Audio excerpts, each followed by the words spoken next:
Now we move on to, speaking of linebackers, ironically, now we move on to our top 5 linebacker rankings going into the 2023 season.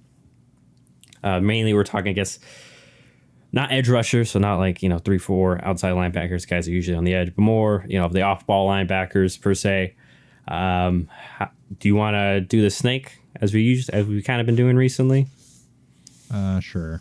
All right, let's go snake. You can go first this time since I went first last time, I think. All right, I'm going to start off at number 5 with Shaquille Leonard. It's tough to really judge Shaquille Leonard. He only played one game where he started last year, and he only played 3 total games. So very limited sample size. I really don't know how to judge what he did last season.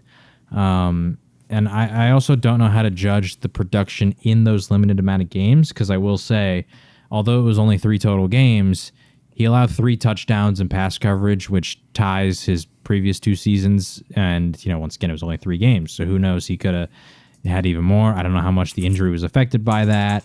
He allowed 8 receptions on 9 total targets. Like, I don't know.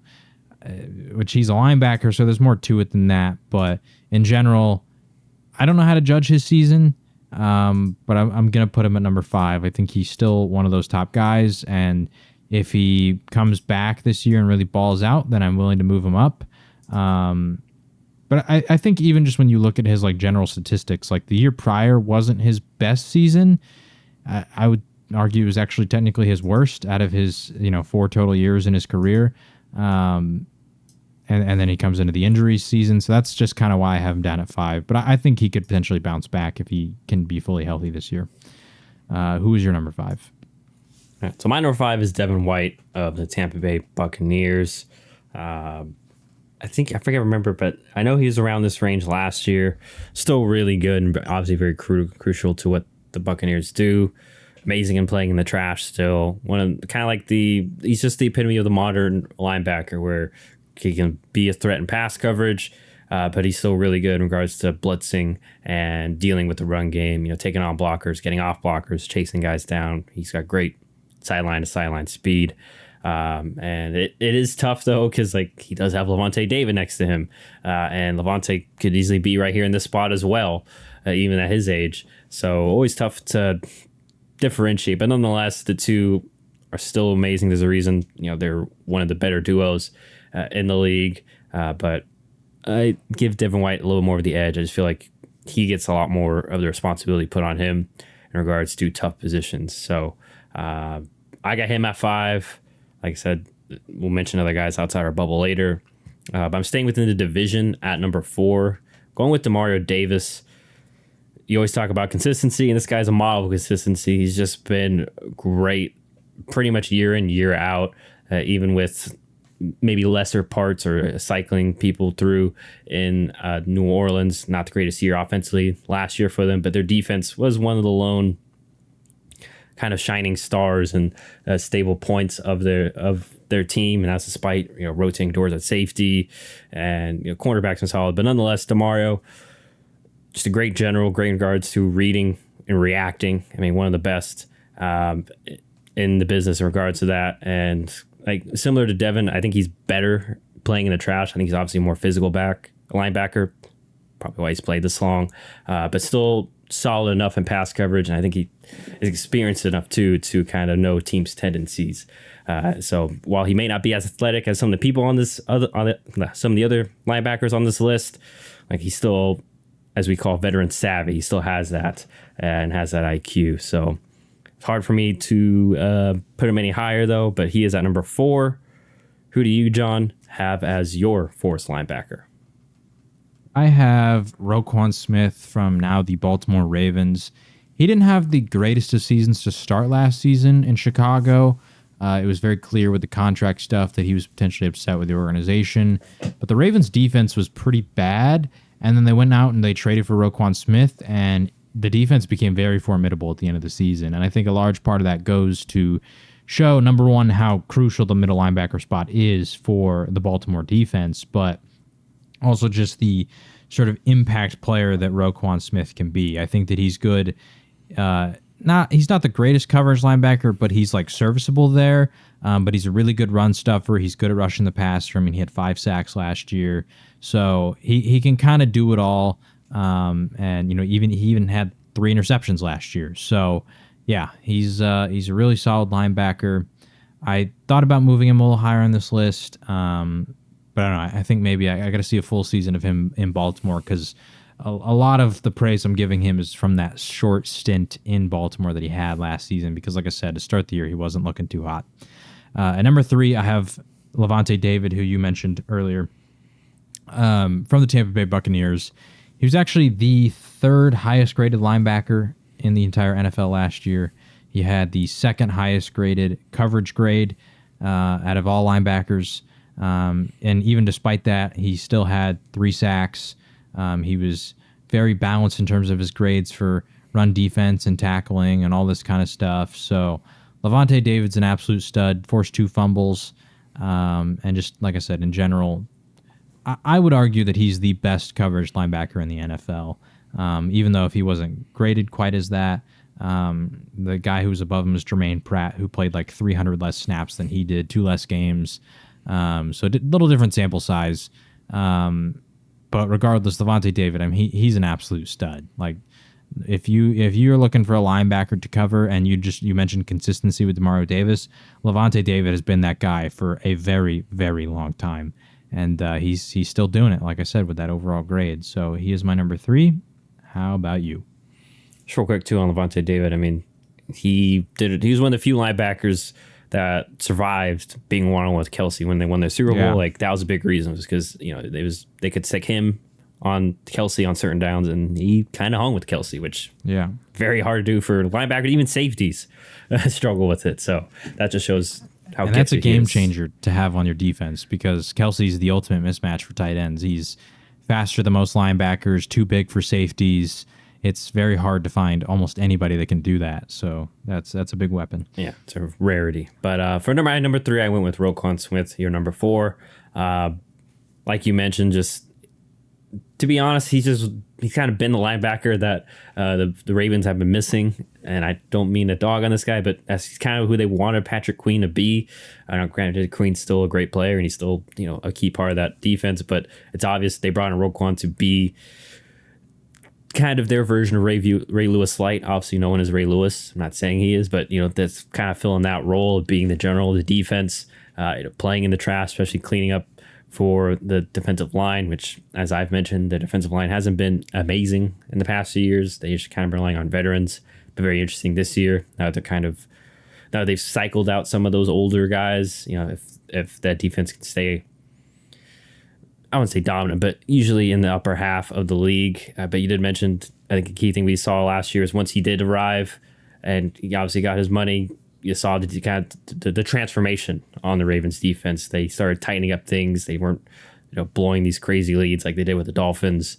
And he was a big part of that, both especially in regards to cleaning up the run game and being an extra little pass rusher, but also being solid in pass coverage as well. So hopefully we'll see him and grow more within that Ravens defense now that he has an off season. And it was kind of good to see him kind of pop more, because like you mentioned, it wasn't too impressive with Chicago, but granted, as we saw last year, Chicago's defense kind of a mess, kind of been that way for the last couple of years. So hey, you put him in a winning situation with a team that's known to win but has a good culture, and has got guys, some more talent on defense. You saw him get to shine a little bit more with since he didn't have to do so much. So that is my number 3. Can you hear this train in the background, by the way? No. Okay, good, because I wanted to make sure if I go to number 2. My number 2 linebacker is going to be Shaquille Leonard, your number 5. Basically, I didn't knock him off the injury stuff too much, just because when he is playing, and granted the injury thing's a big question mark, so I understand why you have him at 5, why anyone would have any question marks in regards to lowering him. But I mean, he's just a game wrecker whenever he is fully playing, like causing havoc, whether it be in pass coverage or making tackles, and one of the better linebackers at causing fumbles or stripping the ball and such. And like I mentioned with our Colts breakdown, like when he is playing, their defense is at an elite level as opposed to just, you know, good to great with just DeForest Buckner. Like he helps elevate that defense. It's just a matter of, you know, staying healthy for him really is the main question. And it's tough because linebacker, it's kind of similar to running back where it's a position where they get into a lot of car wrecks and a lot of physicality. So hopefully he can stay healthy and put together, you know, a really good full season. But yeah, it's hard for me to deny him at number 2, even with all that. But nonetheless, who is your number 2 running back, or not running back, linebacker heading into this season? My number 2 is Bobby Wagner, who is now back on the Seahawks, formerly of the Rams. Honestly, I didn't actually, when I made my list at first, I didn't have him here because just quite frankly, I didn't watch almost any of the Rams. That said, I did have him on my list last year and the year before. Even last year, I think I don't know where I put him, but in the year before, I had him at number 1. And so I've always been high on Bobby Wagner. But recently, when I was reviewing my list, I started to go look at the stats and everything of last year. And come to find out, Bobby Wagner was the highest graded linebacker in the entire NFL last season. Not only was the highest graded in just overall defense, he was the highest graded run defender. He was the highest graded tackler. In terms of coverage, he was ranked 9th out of all linebackers. For pass rush, he was ranked 6th. So just in general, he had a pretty monster season for the Rams. And I think it just got overshadowed by the fact that they were not a very good team. So I don't know. I've always been a big believer in Bobby Wagner. Like I said, the only reason I really dropped him off the list is because just from my understanding, I was like, oh, yeah, like the Rams weren't very good last year. I assume that Bobby Wagner's, you know, didn't have the greatest seasons. And, you know, like my last 2 years, I had him at number 1, then I probably had him at like number 3 or something. So he had been kind of dropping, and it felt like a natural drop. But then when, you know, I go look at the numbers, I was like, wow, Bobby Wagner actually kind of balled out. So although I don't base my list entirely on the stats, like I said, I've always kind of been a Bobby Wagner guy. So seeing those to back up the fact that like, nope, he still got it, was why I put him back on the list. Even to add on to those stats, he had 2 interceptions, he had 6 sacks, to add on to his total 89 tackles. He had 20 total pressures. He had 3 QB hits, 11 QB hurries. You know, so he was doing it all in terms of rushing the passer. He had 50 stops against the run. So like he was doing a lot. And yeah, so Bobby Wagner is my number 2.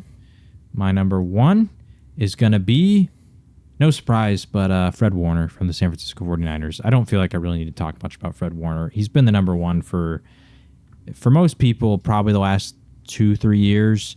But at least for me, he was my number 1 last year and is still my number 1 now. Absolute stud. You talk about, you know, he can cover like a Levante David. I saw this firsthand considering that the Cowboys have unfortunately had to lose to the Niners in tough defensive battles 2 years in a row in the playoffs. And Fred Warner, every time, I like to watch Kurt Warner's breakdowns of game film, especially when he does the playoffs, because he'll do like every playoff game. And he'll break down like what the play call is, what the quarterback should be looking for, all this kind of stuff. And he was talking, it was the one that 2 years ago, like the Niners just kept running cover 2 and the Cowboys were not running great plays to beat it. But the reason they couldn't get anything even whatsoever was because Fred Warner would instantly read the play and he would like sprint out from his linebacker position all the way out to the sideline to make some crazy play. So he's a game changer. He's a student of the game. There's nothing that he can't do. So yeah, Fred Warner, he is my number 1 linebacker. No surprise. I think for most people that Fred is up here, and I assume it's going to be the same for you. Yeah, it's the same. It's not much to add, like you already mentioned. I mean, you already mentioned how amazing he is in pass coverage, read and react, and I mean, still great in the run and defending the run game and just playing in the trash. I mean, he's technically been my number 1 last year. Micah Parsons was my number 1, but he was number 2, and I was really like, you know, it's tough because Micah had a great year as an edge rusher, but now we were more considering him an edge guy. So, like by default, Fred Warner, like you mentioned, has been my number 1. For pure linebackers, I think everybody would give Fred the edge. Yeah, Micah, at least in the NFL so far, has never been a pure linebacker. Yeah, even though that's what we all thought he was going to kind of be when he came in. Yeah. And granted, he probably could be up here too if they really needed him to, but obviously edge rusher is you know, more impactful, especially, you know, with their scheme. But nonetheless, yeah, like you said, Fred Warner, just amazing, awesome, and I mean, one of the main reasons why this Niners team, this defense has still been a force. I mean, him and Nick Bosa, and obviously Eric Armstead, but the fact that that trio has been together, and also Fred's been available, and yeah, it's just, man, that Niners team, as much, even though there's criticism for some reason for, Shanahan and John Lynch, like, they've done a really good job in terms of finding guys like him and other pieces, but especially Fred Warner, second round kind of linebacker, which goes to show, like we mentioned with the Jaguars, or not Jaguars, the Titans, like you can find good value at linebacker, second, third round if you know what you're looking for, and to coach some guys up. So, because even he wasn't, I know he's a second rounder, but I forget which was his class, but he definitely wasn't the first linebacker off the board in his draft class. But nonetheless, really awesome for the Niners. So that wraps up our top five. So I didn't have Bobby Wagner in my top five. Mm-hmm. I'm a little bit lesser, but I can understand someone having him as top five for all the reasons you mentioned. It's just, especially now it's a passing league. Like, I value a little bit more in regards to coverage, and that's why it's a hurt to have Levante David out. Like, Levante would have been probably 6 for me, and then Bobby Wagner 7, and then there are guys like CJ Mosley had a really good year last year. Nick Bolton, I feel like, is a little underrated for the Chiefs. He's been really good, and Matt Milano for the Bills. Those are guys that were kind of on the outside looking in for me, and I'm trying to think. I'm not sure if there's any other names I really missed. For me, I mean, I had Demario Davis on there initially, and then when I moved Bobby Wagner in for him, and so he got bumped. It pained me not to put Demario on there. Linebacker this year is kind of tough. Like, there's a lot of names. I mean, like you mentioned, Matt Milano was one that I almost put in there. I thought Tremaine Edmonds was a consideration. Yeah. There was quite a few names that, if Micah Parsons, if you still grade him as a linebacker, like you said, he would be on there. So yeah, there was quite a few options that really potentially could have been on there. I want to throw in too, like Foyesade Oluokun for the Jaguars, been really good, not just for the Jaguars, but for the Falcons. And Devin Lloyd, his counterpart, had a really good rookie year, so he could be a guy that's climbing up the rankings. And even I'm sure 2 guys that we mentioned earlier, I don't think they would quite make the list yet, but they were in consideration. Guys like Dre Greenlaw, like he certainly had that good of a year. I mean, in terms of overall grade, he was the 7th highest graded linebacker in the league. Which, by the way, what a premium to have Fred Warner and then Dre Greenlaw getting the 7th highest grade in overall linebackers. Like, that's crazy. Yeah, like, it goes to show whether it's A, talent seeking, and or B, just development by the 49ers. They know what they're doing out there. So, it's all go ahead. Oh, finish your thought. What were you saying? No, I was going to say to all the people, because apparently the reports that people were upset, Niner fans have wanted Shanahan fired because the whole Trey Lance thing hasn't worked out, even though apparently he didn't even want to draft Trey Lance. Apparently that was all the front staff. I'm just saying, if we remember all the noise, he was more of a Mac Jones guy. And I will say, I don't know if Mac Jones would be that much different than what Brock Purdy gave them. I do think Mac Jones is better than Brock Purdy, but yeah, who knows? But what were you gonna say? One guy I do want to shout out. He wasn't quite in consideration, but I do think he had a good enough year that somewhat of an honorable mention. Logan Wilson from the Bengals. I thought he was really impressive last season. And certainly with another really solid year could potentially be jumping up in here. I think he does need to get a little bit better in coverage. But last year, I mean, in terms of tackling and all that kind of stuff, he was very good. Yeah.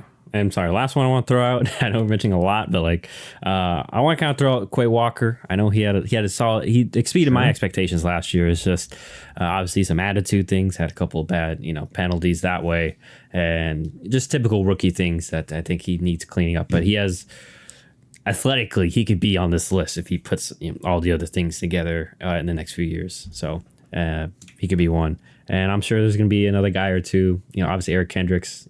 Could always pop back up since he's in LA now. But nonetheless, that's our top 5 linebacker rankings heading into 2023.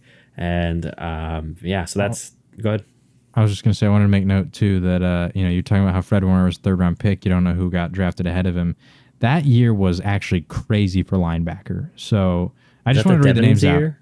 No, not okay. That year. So this is 2019. Okay. But I mean, a lot of the names we just said. So starting off at 8, Roquan Smith goes. Then at 16, we have Tremaine Edmonds. Then 19, although he wasn't really in consideration, he's solid. Leighton Vander Esch to the Cowboys. And then another guy who also is solid, not quite on this list though, Rashaan Evans at 22 to the Titans. That's the first round.